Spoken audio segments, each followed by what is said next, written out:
दुनिया में अगर किसी इमारत को प्यार की सबसे बड़ी निशानी कहा जाता है तो वह है ताजमहल। हर साल लाखों लोग इसे देखने आते हैं। लेकिन क्या यह पूरी सच्चाई है?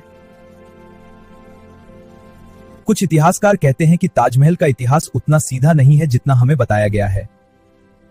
सच में ताजमहल को शाहजहां ने बनवाया था? क्या यह पहले से मौजूद किसी प्राचीन मंदिर या महल का रूप था? आज हम जाने के पीछे छिपी सच्चाई, रहस्य और इतिहास। ताजमहल भारत के उत्तर प्रदेश राज्य के आगरा शहर में यमुना नदी के किनारे बना हुआ है।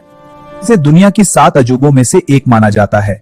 ताजमहल का निर्माण 1632 के बीच हुआ बताया जाता है। ये पूरी तरह सफेद संगमरमर से बना है। इसकी खूबसूरती इतनी अद्भुत है कि दिन के अलग अलग समय पर इसका रंग बदलता हुआ दिखाई देता है। सुबह हल्का गुलाबी, दोपहर में चमकदार सफेद और रात में चांदनी में हल्का नीला। इसी वजह से इसे दुनिया की सबसे सुंदर इमारतों में से एक कहा जाता है। लेकिन सवाल यह है कि क्या इसे सच में शाहजहां ने बनवाया था? इतिहास की किताबों के अनुसार मुगल बादशाह शाहजहां को अपनी पत्नी मुमताज महल से बहुत प्रेम था। मुमताज का असली नाम था अर्जुमंद बानो बेगम। कहा जाता है कि मुमताज शाहजहां की सबसे प्रिय पत्नी थी। मुमताज, धक्का दो। मुझे बहुत पीड़ हो रही है। बस थोड़ा और, बच्चा आ रहा है। मैं जा रही हूँ। 1631 में जब मुमताज अपने 14वें बच्चे को जन्म दे रही थी तभी उनकी मृत्यु हो गई। शाहजहां इस घटना से बहुत दुखी हो गया और उसने अपनी पत्नी की याद में एक भव्य मकबरा बनाने का फैसला किया। यही मकबरा बाद में ताजमहल के नाम से प्रसिद्ध हुआ। कुछ इतिहासकार इस कहानी पर सवाल उठाते हैं। इतिहासकारों के अनुसार ताजमहल को बनाने लगभग 22 साल लगे और करीब 20,000 मजदूरों ने इसमें काम किया। इसके निर्माण में भारत, फारस और मध्य एशिया के कारीगर शामिल थे।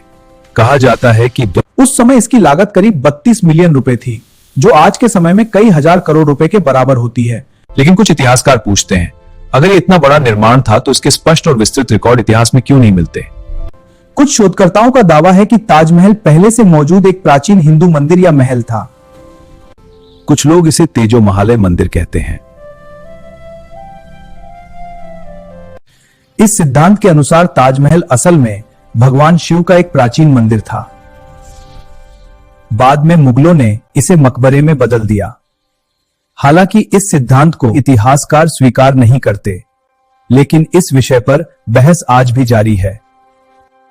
ताजमहल के अंदर 22 कमरे ऐसे हैं जो आज भी बंद हैं।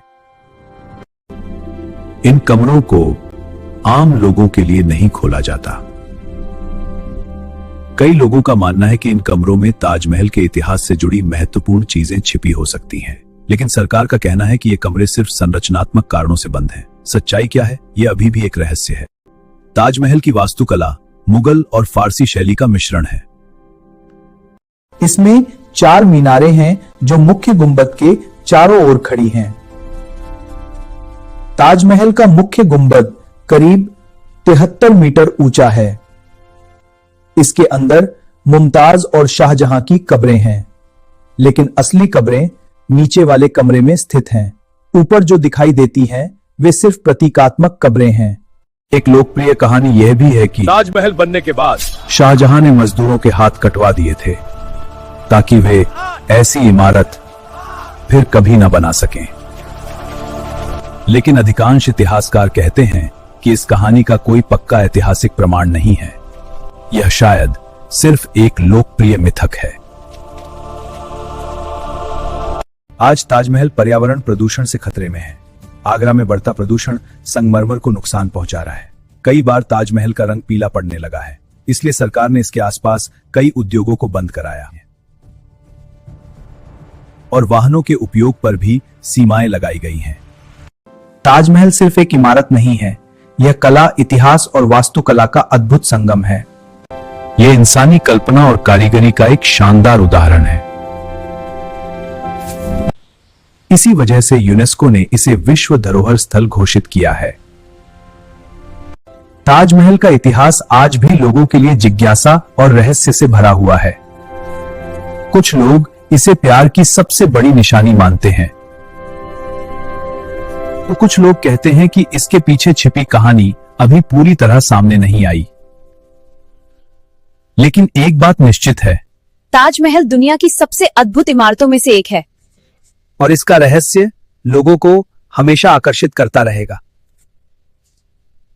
अगर आपको भारत के छिपे हुए इतिहास और रहस्यों के बारे में जानना पसंद है तो इस वीडियो को लाइक करें, शेयर करें और चैनल सब्सक्राइब जरूर करें, क्योंकि यहां हम बताते हैं भारत के वो सच जो आपको कहीं और नहीं मिलेंगे।